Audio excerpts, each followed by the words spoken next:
इसके बाद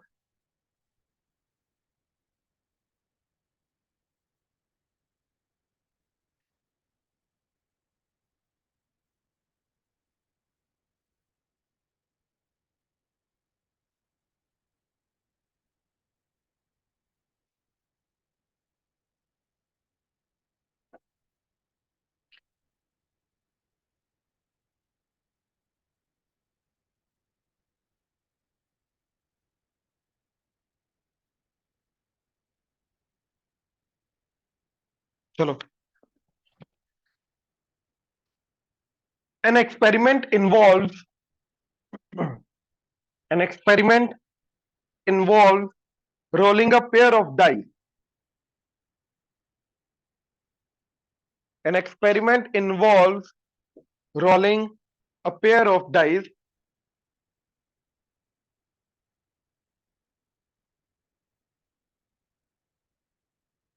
Event A, capital A. Event capital A. The sum of numbers is greater than 8. The sum of numbers is greater than 8. Event capital A is the sum of numbers greater than 8. The sum of numbers is greater than 8. Event B, number 2 occurs on either die. Number 2 occurs on either die.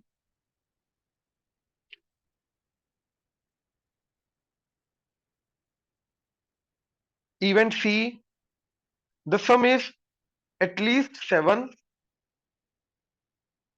The sum is at least 7 and a multiple of 3.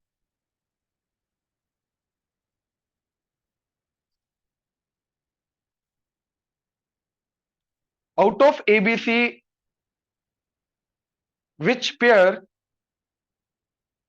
is mutually exclusive?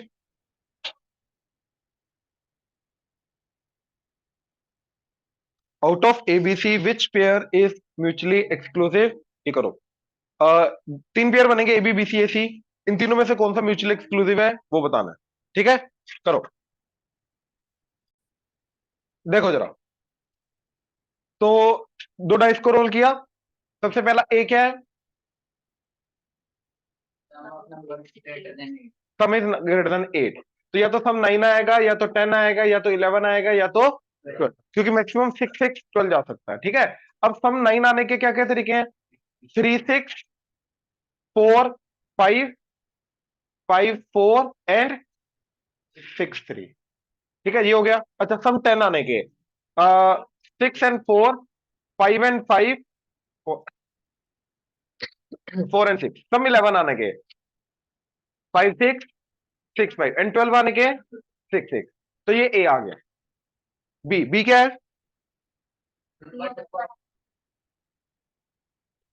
Number 2 आना चाहिए, या तो इधर या तो इधर. अगर इधर 2 आ गया तो इधर 1 2 2 2 3 2 4 2 5 2 6. और अगर इधर आया, इधर के अंदर एक केस ऑलरेडी आ चुका है, तो 1 2 2 2 3 2 4 2 5 2 6 2, ये केसेस आ जाएंगे.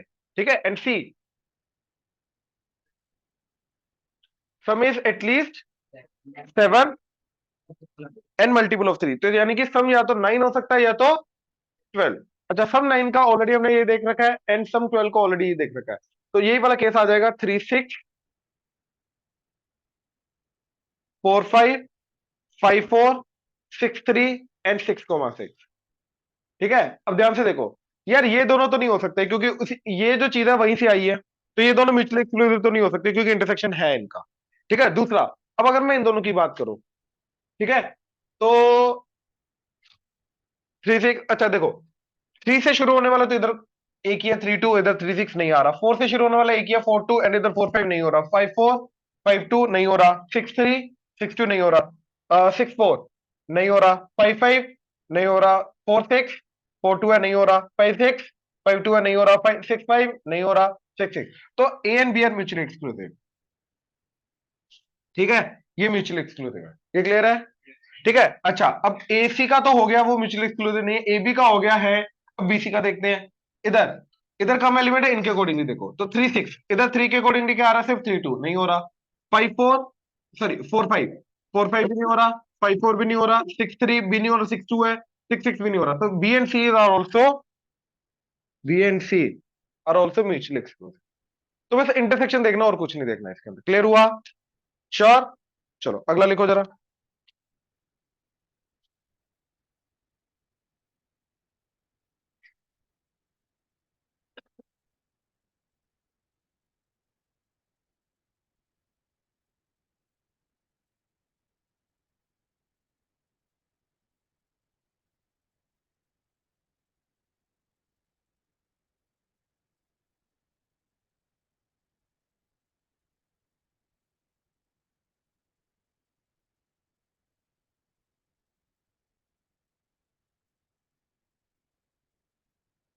A fair coin with one marked on one face,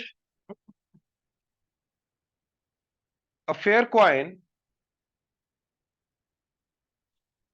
with one marked on one face and six on the other,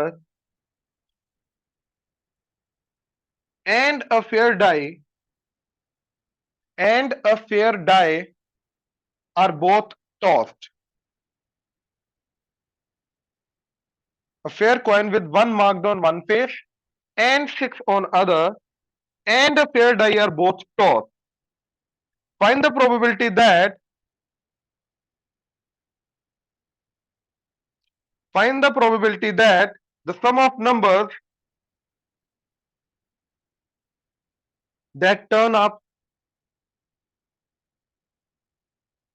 the sum of numbers that turn up is, the sum of numbers that turn up is first case 3, second case 12. Probability है तो favourable cases by total cases, ठीक है, करना वही है।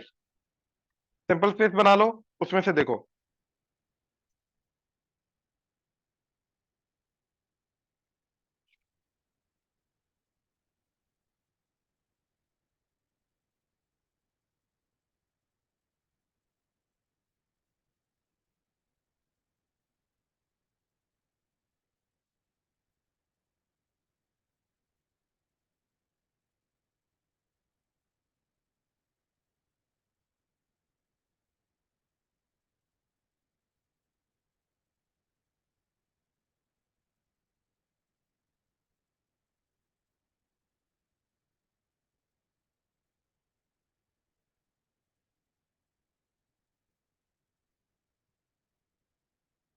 हाँ जी, नहीं probability out of 1 होती है भाई। हाँ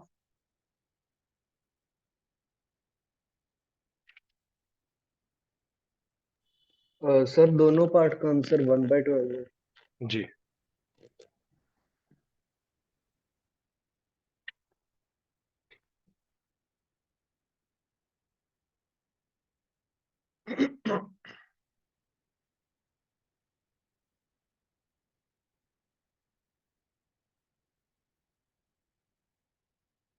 क्या आ रहा है? 1/12। ठीक है, देखो कॉइन पे या तो हेड आएगा या तो टेल, लेकिन एक तरफ क्या मार्क्ड है? 1, दूसरी तरफ, तो अब हेड एंड टेल को छोड़ के 1 एंड 6 आएगा। एंड डाई पे 1 2 3 4 5 6, इन 6 में से कुछ भी आ सकता है। तो टोटल आउटकम्स कितने होंगे? 12। 2 इंटू 6 12। तो 1 1 1 2 1 3 1 4 1 5 1 6। तो सम की वैल्यू क्या जाएगी? 2 से लेके 1 1 हुआ तो 2, 1 2 हुआ तो 3 4 5 6 7। अब अगर 6 हुआ तो 6 प्लस 1 इज 7, तो 7 दो बार आ सकता है। 8 9 10 11 12, तो ये केसेस है हमारे, राइट। अच्छा, अब किसकी प्रोबेबिलिटी निकालनी है? तो 3 की, अब टोटल केसेस कितने? 12। तो 3 का क्या आ जाएगा? 1/12। ठीक है, और दूसरा बिल्कुल। और अगर 7 की बात करता तो 2/12। ठीक है ना ये चीज। अच्छा यार एक चीज बताओ, ठीक है, इधर हमने सैंपल स्पेस को क्या डिफाइन किया? सेट या कलेक्शन। और क्या दोनों सेम है या डिफरेंट है? क्योंकि अगर तो ये सेट है तो भैया साथ एक बार ही आना चाहिए था, फिर दो बार नहीं आ सकता। और अगर ये कलेक्शन है फिर आ सकता है। अब तुम्हें क्या लगता है कि प्रोबेबिलिटी जब यहां पे आ रही है, सात दो बार आ रहा है, दो तरीके हैं सात के आने के, तो जब मैं सात की प्रोबेबिलिटी निकालूंगा तो 2/12 लिखूंगा या 1/12 लिखूंगा या 1/11 लिखूंगा? क्योंकि अगर तो ये सेट है तो टोटल एलिमेंट्स कितने हो जाएंगे? ये 7 7 मर्ज होके एक ही बन जाएगा, टोटल 11 हो जाएंगे, तो सात की प्रोबेबिलिटी 1/11 हो जाएगी इन दैट केस। और अगर दो बार काउंट करूंगा तो 2/12 हो जाएगा। तो प्रोबेबिलिटी में क्या है? दो बार काउंट करना है या एक ही बार काउंट करना है?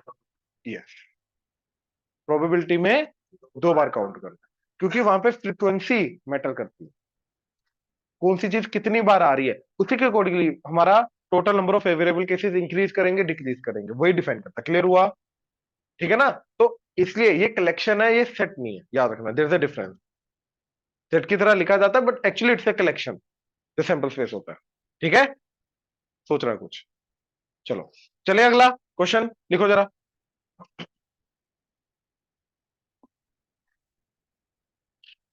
Suppose each child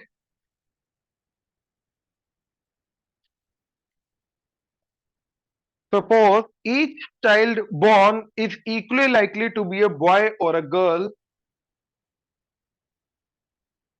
Suppose each child born is equally likely to be a boy or a girl.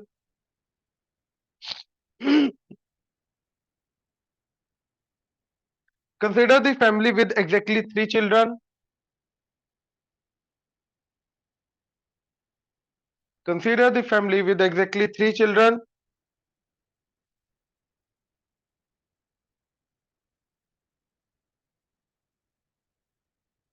Find सबसे पहला sample space, find sample space. Second, probability that exactly one child is a girl.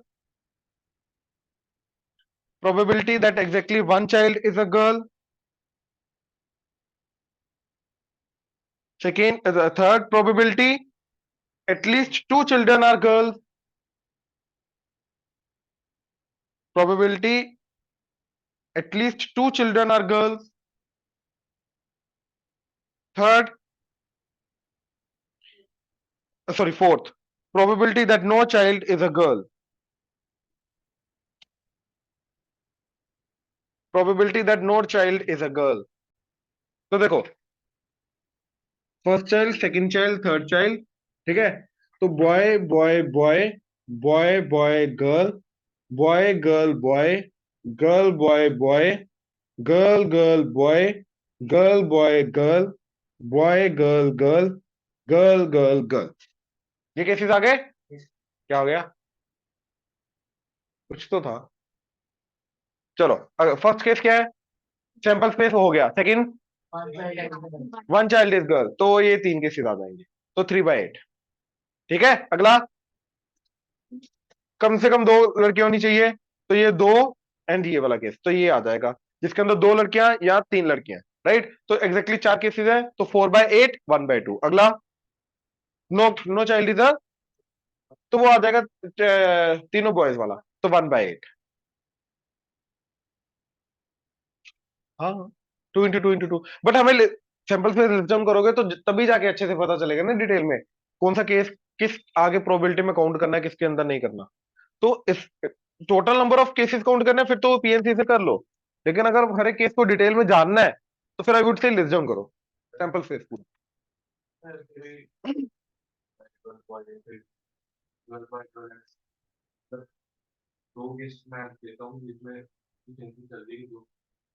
तीन cases है, हाँ, तो उनको same नहीं count करना ना, तीन बच्चे अलग अलग है, एज वाइज होगा ना, तो बच्चे अलग अलग हैं। तीन बच्चे ना, तो तीनों बच्चे का केसेस लेके जाए ना, कौन सा बच्चा क्या है, इसलिए सारे केसेस बनेंगे। अगला लिखो। Find the probability that a leap year selected at random, a leap year selected at random will contain 53 Sundays.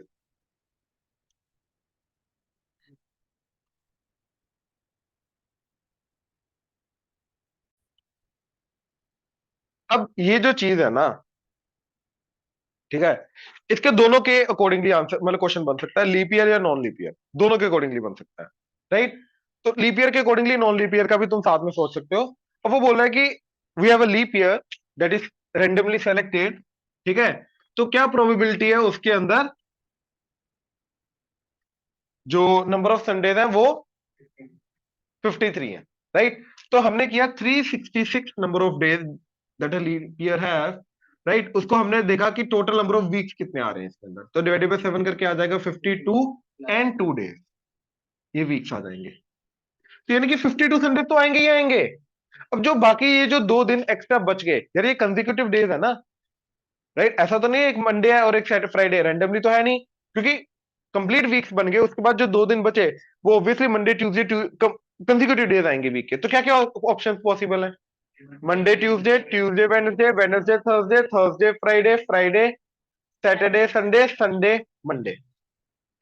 अब ये तो आएंगे ही आएंगे, तो जिनके अंदर केसेस बनेंगे वहीं से प्रोबेबिलिटी निकलेगी ना यार। तो प्रोबेबिलिटी यहां से निकलेगी। अब एक एक्स्ट्रा संडे चाहिए तभी जाके हमारे 53 संडेज होंगे, राइट। तो वो एक केस आ जाएगा ये वाला एंड एक केस आ जाएगा ये वाला, सैटरडे संडे वाला एक आ जाएगा संडे मंडे वाला, तो इसलिए प्रोबेबिलिटी हो जाएगी 2/7, राइट। एंड इन केस अगर नॉन लीप ईयर है तो यहाँ पे एक दिन बचेगा। अब वो उस एक दिन के बाद क्या ऑप्शन है? Monday Tuesday Wednesday Thursday Friday Saturday Sunday. अब उसके अंदर एक एक्स्ट्रा संडे आना है, तो एक ही, तो 1/7। तो नॉन लीप ईयर है तो 1/7 आ जाएगा, लीप ईयर है तो 2/7। क्लियर हुआ? श्योर? चलो।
From the digits 1 to 8, from the digits 1 to 8,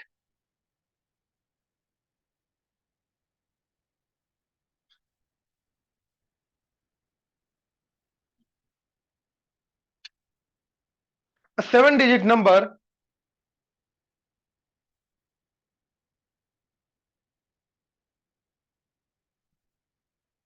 is randomly formed,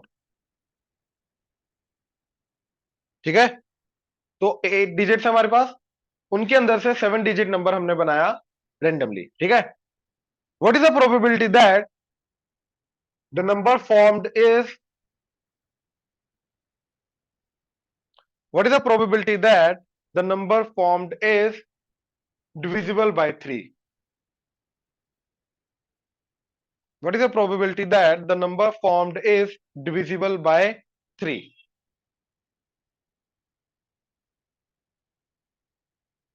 अब ये क्वेश्चन को करने से पहले सबसे पहले मैं ये पूछूंगा कि what is the divisibility test of 3। अब ऑब्वियसली मेरा अगला क्वेश्चन क्या होगा? क्यों?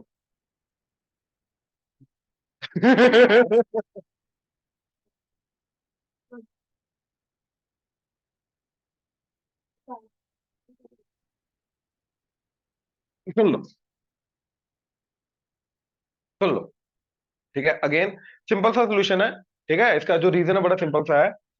मान लो हमारे पास नंबर है ABCDE, 5 डिजिट नंबर है, ये डिजिट है उसके। तो इस नंबर को हम कैसे लिख सकते हैं?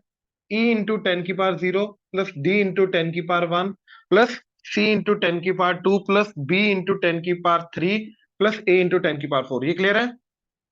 जैसे 52739, इसको क्या लिख सकते हैं?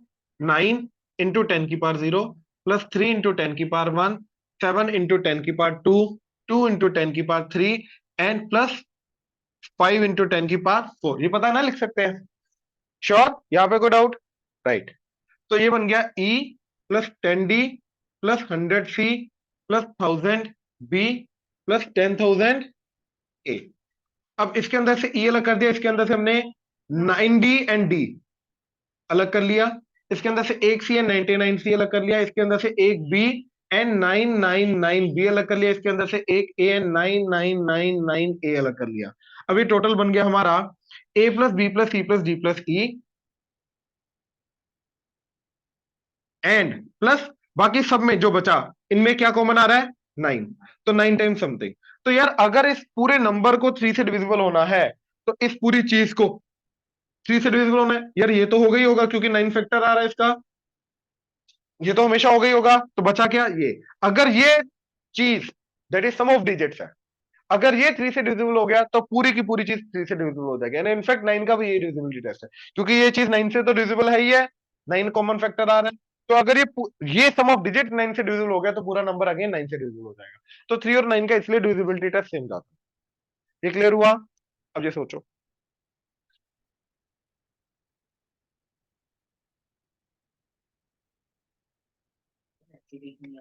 नहीं,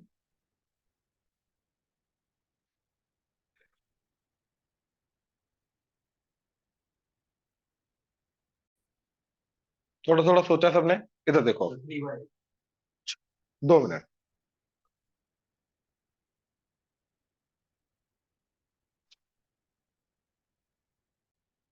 तेरा पहले 3/8 आ रहा था, ठीक है। 1/4। चलो लेट्स सी। देखो, अब डिजिट्स क्या है हमारे पास? 1 2 3 4 5 6 7 8। अच्छा, इन सबका सम क्या जाता है? 36। ये तो डिविजिबल बाय 3 है, हाँ या ना? तो मेरे को पता क्या करना है? देखो, ये सारा का सारे चीज 3 के टाइप के, 3 से डिविजिबल है, राइट? तो इसको दो पार्ट्स में डिस्ट्रीब्यूट करना है, एक जिसके अंदर 7 डिजिट्स आएंगे एंड एक जिसके अंदर एक डिजिट आएगा।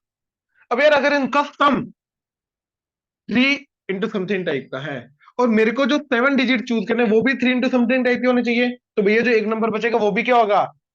3 इंटू समथिंग टाइप का, मतलब वो भी 3 का डिविजिबल होगा ऑब्वियसली। ये समझ में आ रहा है? ये 3 का डिविजिबल, इन दोनों का सम 3 का डिविजिबल है, ये 3 से डिविजिबल है, तो ऑब्वियसली जो बचेगा वो भी 3 से डिविजिबल होना चाहिए। तो कहने का मतलब पता क्या है? इंस्टेड ऑफ चूजिंग 7 नंबर जिनका सम डिविजिबल 3 है, मैं सिर्फ एक नंबर चूज करूंगा जो 3 का मल्टीपल है। तो अगर सारे के सारे 8 नंबर में से मैंने 3 6 हटा दिया, तो बचेगा क्या? 1 2 4 5 6 7 8। इनका सम 3 का मल्टीपल हो गई होगा, ठीक है। फिर मैंने 6 हटा दिया, 1 2 3 4 5 7 8। इनका सम 3 से डिवाइड होगा 3 का मल्टीपल होगा। इसके अलावा और कोई भी डिजिट हटाओगे, कभी भी जो 7 डिजिट बचेंगे कभी भी वो 3 के मल्टीपल, उनका सम 3 का मल्टीपल आएगा ही नहीं। इसका रीजन समझो, रीजन समझ में आया क्या हो रहा है? रीजन समझ में आया? अगर हमारे पास 10 नंबर है, राइट, इवन नंबर, उनका सम इवन नंबर है, राइट, उसको दो पार्ट में तोड़ दिया मैंने। अब उसमें से पहला पार्ट है वो भी इवन है, तो ऑब्वियसली जो दूसरा होगा वो भी क्या होगा? वो भी इवन होगा। ये समझ में आ रहा है? तो इसलिए अगर सबका सम 3 से डिवाइड हो रहा है, तो उसका पहला पार्ट 3 से डिवाइड होने वाला चाहिए, तो दूसरा वाला पार्ट जो होगा वो भी 3 से डिवाइड करने वाला ही होगा, इसके अलावा और कुछ नहीं हो सकता। ये समझ में आया? पक्का?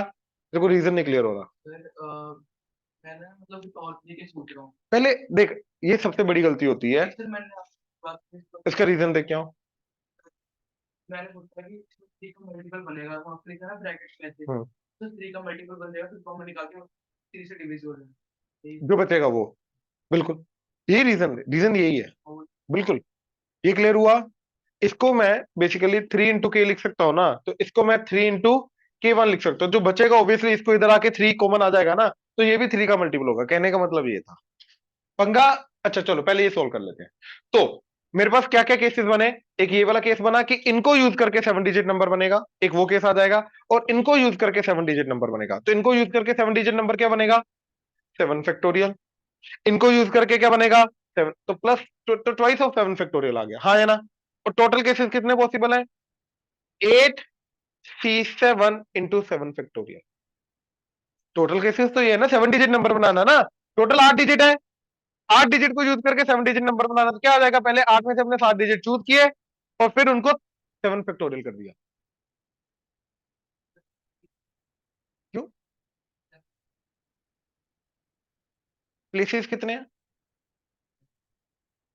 तो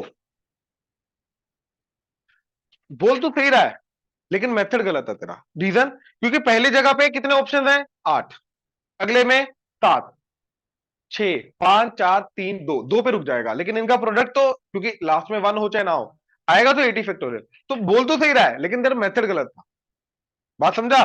हाँ, या फिर एक काम करो, या तो ये कर लो, पहली जगह पे कितने केसेस पॉसिबल है, 8, देन 7, 6, 5, 4, 3, 2, इन सबका प्रोडक्ट करोगे 8 फैक्टोरियल। और 8 में से 7 हमने चूज कर लिए पहले, जिनका हमें 7 डिजिट नंबर 1, फिर उनको हमने अरेंज कर दिया। अब देखो ये कटा, तो ये आ जाएगा 2/8C7 क्या होता है, 8, तो 1/4 इज आंसर।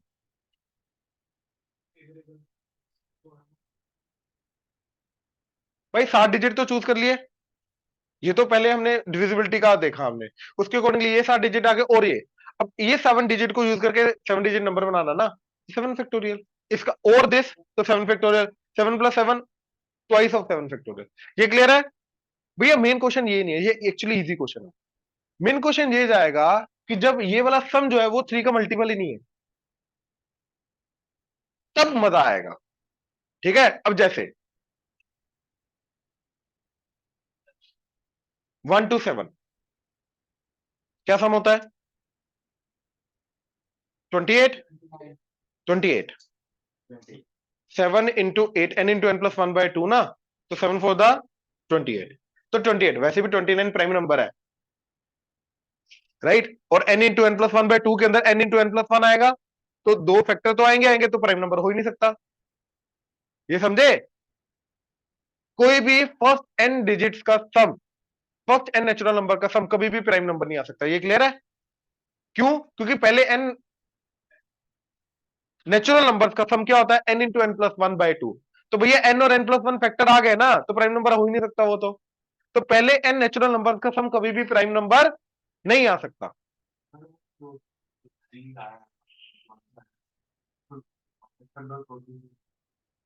किसका, जो हमने निकाला है, हम का 3 आ रहा है, हाँ, 3 तो ये ना 3 मल्टीपल नहीं आ रहा, बहुत क्लियर। नहीं नहीं नहीं नहीं, क्वेश्चन अलग है, क्वेश्चन अलग है, क्वेश्चन सुन लो। अब डिजिट है 1 to 7, अब ये 3, इनका सम 3 का मल्टीपल नहीं है, ये समझे। अब मेरे को 6 डिजिट नंबर बनाना है, पहला केस 6 डिजिट नंबर बनाना है, राइट, जो 3 का मल्टीपल हो, ठीक है, या फिर 3 से डिवाइड करने के बाद रिमाइंडर माना है, ये समझे, क्वेश्चन समझ में आया। और अगला सेकंड केस, भैया 5 डिजिट नंबर बनाना है, ठीक है, जो 3 का मल्टीपल हो। चलो इसके अंदर ये देखते हैं, 3 का मल्टीपल हो, सोचो जरा।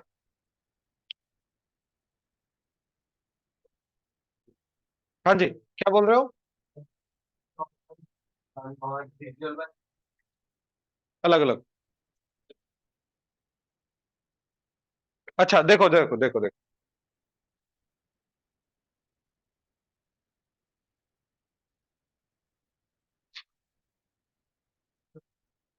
प्लीज। हाँ जी, डिजिट्स क्या अवेलेबल है हमारे पास, 1 to 7, राइट।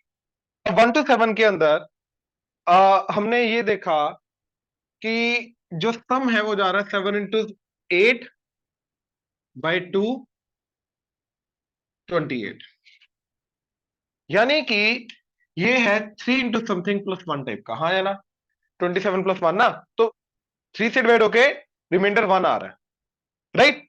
अब इसके अंदर हमें इसके अंदर दो पार्ट्स में इसको डिवाइड करना है।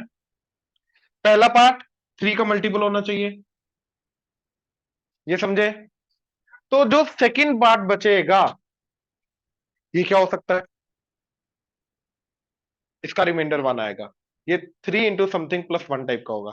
तभी जाके देखो ना, ये 3 into समथिंग, ये 3 into समथिंग +1, तभी जाके दोनों का 3 into समथिंग जो है, इनका 3 कॉमन लेके बन जाएगा 3 into समथिंग +1 टाइप का, तभी जाके ये बनेगा, अदरवाइज बन ही नहीं सकता। तो कहने का मतलब जो है वो ये है कि जो हमें इन 7 डिजिट्स को दो पार्ट्स में डिवाइड करना है, जो अगर हमें 3 का मल्टीपल चाहिए फर्स्ट के, तो हमें जो चीज छोड़नी है, हमें 6 डिजिट बनाना है ना, तो एक डिजिट जो छोड़ना है वो 3 into समथिंग +1 टाइप का होना चाहिए। यानी कि वो क्या होना चाहिए, या तो 1, या तो 4, या तो 7। तो 1 छोड़ दो, अब करके देखो, 1 छोड़ दो तो 2, 3, 4, 5, 6, 7, क्या आ रहा है सम 27, तो 3 का मल्टीपल आ गया। या फिर 4 छोड़ दो तो 1, 2, 3, 5, 6, 7, क्या आ गया सम 24, अगेन 3 का मल्टीपल। या फिर 7 छोड़ दो, 1, 2, 3, 4, 5, 6, क्या आ जाएगा 21, 3 के मल्टीपल आ गए। तो इनको यूज करके अब हमें, अगर 1 छोड़ दिया तो इनको यूज करके 6 डिजिट नंबर, तो दैट इज 6 फैक्टोरियल, इसका 6, इसका 6, तो आ जाएगा 3 into 6 फैक्टोरियल। ये आगे अपने फेवरेबल केसेस, और टोटल केसेस क्या जाएंगे 7 6 into 6 फैक्टोरियल, तो ये तो कट जाएगा। तो 3 डिवाइडेड बाय 7, तो ये पहले का आंसर आया 3 का मल्टीपल। ये क्लियर है, पक्का रीजन क्लियर हो रहा है।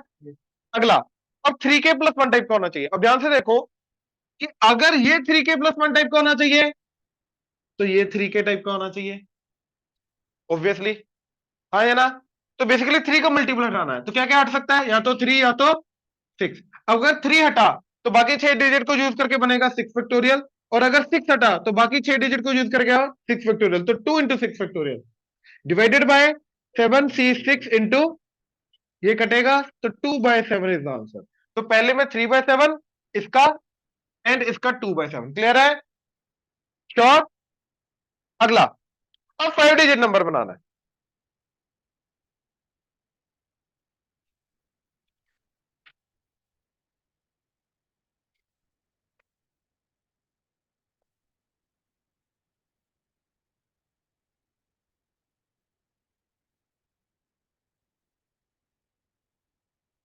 हाँ जी, अब 5 डिजिट नंबर बनाना है, राइट, ध्यान से देखना। जैसे आप ये केसेस बनाना कर रहे हो सर, हम एक्चुअली का केस हमने सम डिजिट कैलकुलेट कर लिया स्टार्टिंग में 28, तो हम हर एक डिजिट निकाल के इसका सम हाँ, कर सकते हो, ऐसी बात नहीं है, बट इससे और शॉर्ट हो रहा है, और नैरो डाउन कर रहे हो केसेस। अब अगला, अब 2 डिजिट हटाने पड़ेंगे तभी जाके 5 डिजिट बचेंगे। अब टोटल जो आ रहा है वो 3 into समथिंग +1 टाइप का आ रहा है, टोटल सम तो 28 जा रहा है ना।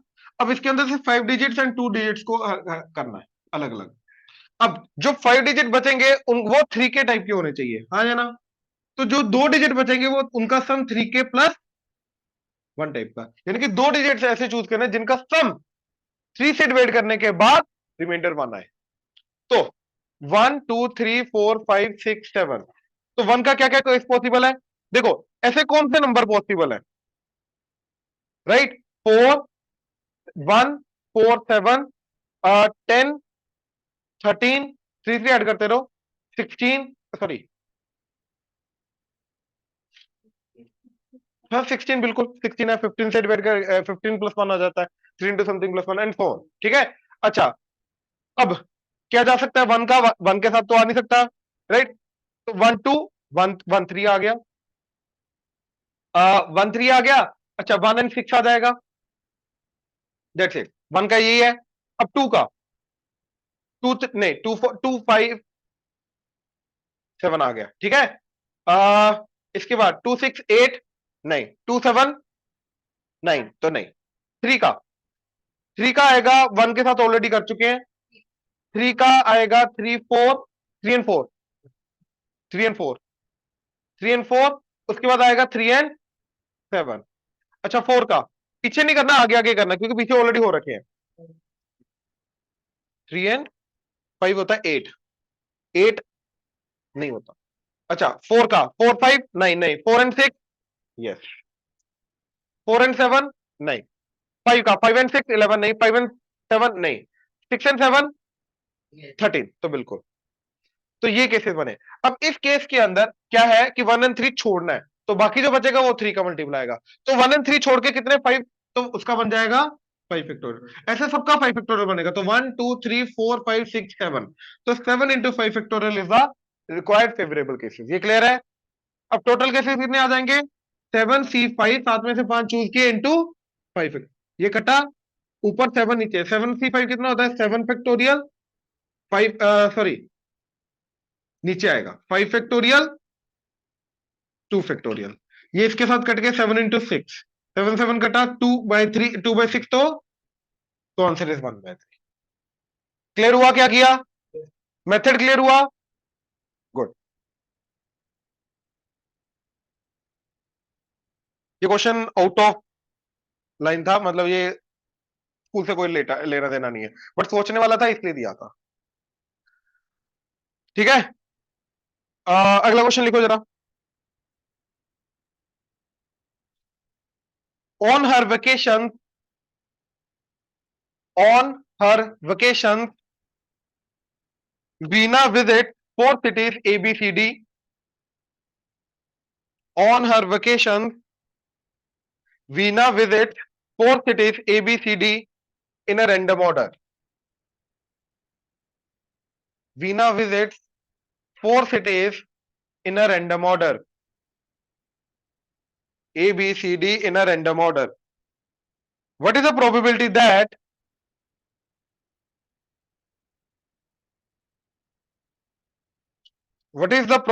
that she visits first A before B, second A before B and B before C, A before B and B before C, third A first and B last, A first and B last, fourth A either first or second,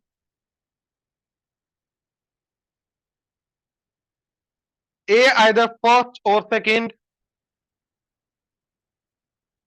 fifth A just before B.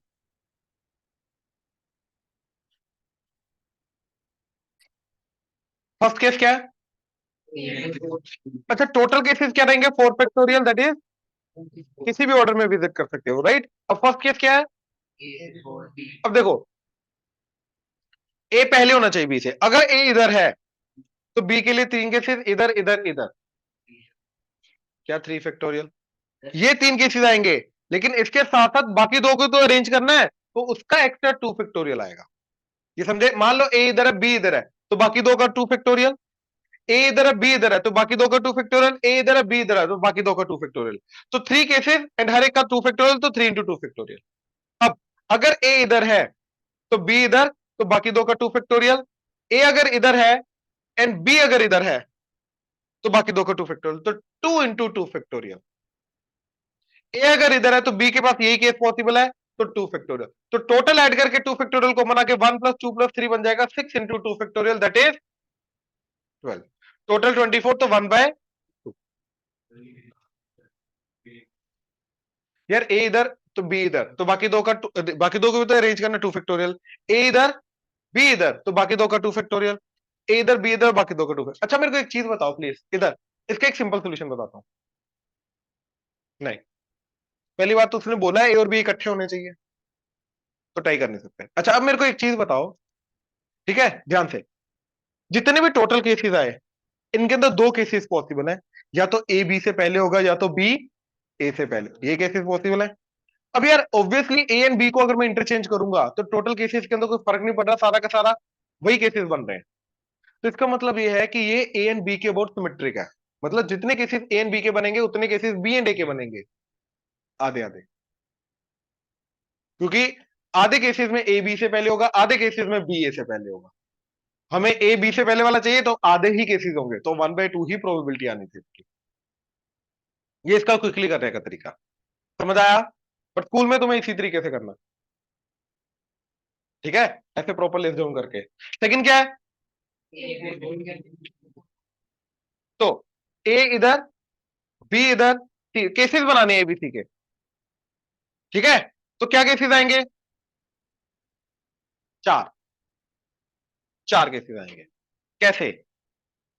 उसका reason ध्यान से देखो जरा। अब मैं ABC को arrange नहीं करूंगा, मैं किसको करूंगा? डी को। ध्यान से देखो जरा प्लीज इधर, प्लीज इधर। अगर डी इधर आया तो भैया अब इन तीनों जगह पे एबीसी को अरेंज नहीं करना, एक ही ऑर्डर में आएगा, पहले ए बाद में बी फिर सी, ए केस। अगर डी इधर आया तो अब बाकी जो तीन जगह बची वहां पे एबीसी एक ही ऑर्डर में आएगा, ए फिर बी फिर सी। ऑर्डरिंग तो करनी नहीं, इनकी अरेंजमेंट तो करनी नहीं है, राइट। और डी इधर आया तो एक केस, डी इधर आया तो एक केस, तो टोटल चार ही केसेस पॉसिबल है। तो 4/24 1/6 इज द आंसर। क्लियर हुआ? श्योर? अगला ए फर्स्ट, तो इसके बाकी दो को अरेंज करने के 2 फैक्टोरियल, तो 2/24 1/12। अगला ए इधर, अगर ए फर्स्ट है तो 3 फैक्टोरियल, और ए अगर सेकंड है तो 3 फैक्टोरियल। ए इधर फर्स्ट और सेकंड है ना, ए अगर फर्स्ट में हुआ तो 3 फैक्टोरियल, ए अगर सेकंड पे हुआ तो बाकी तीनों को अरेंज करने के 3 फैक्टोरियल। तो 2 into 3 factorial divided by 12 factorial, sorry 24 4 factorial. तो कितना आ जाएगा? 6 टू द 12 1/2, बिल्कुल। अगला ए जस्ट बिफोर बी, अब टाई कर सकते हो। A B A B A B, 2 factorial 2 factorial 2 factorial, तो 3 इंटू 2 फैक्टोरियल दैट इज 6/24 1/4। ये क्लियर है? अगला बस, चलो ये तुम्हारा होमवर्क है, आरडी डन, पिक डाल देना। Thank you.